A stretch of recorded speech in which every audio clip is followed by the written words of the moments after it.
Welcome back to part 2.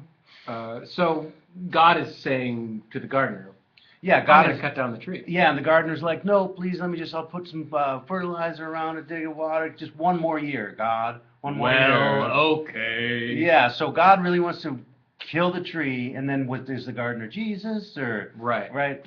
Judgment. But here's of course, the turnaround. It seems like the inversion. Tip of the hat to our patron saint, James Allison. The gardener is God. We're the man who owns the vineyard, right? We're the one that demands judgment always, right? We think the people deserve it.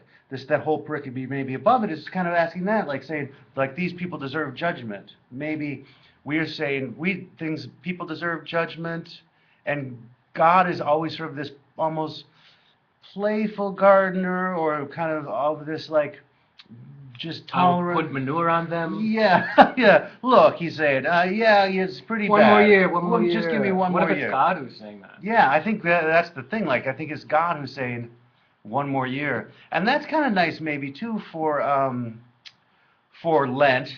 We go through this cycle every year, and here we show up again this year in Lent, and we still are not producing any fruit, and we hear God speak the word to us. Well, look, there's something I see in you, kid. One more year. Yeah. I'm going to give you one more year. Yeah. So it's a message of grace.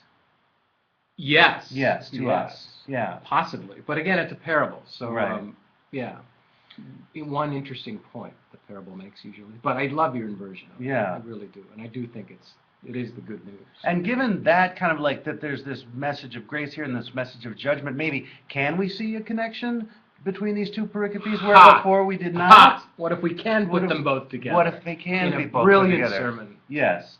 Where you have this sort of... So the hardest question is, how do you preach this dialectic between of the judgment and the mercy of God? Beautiful.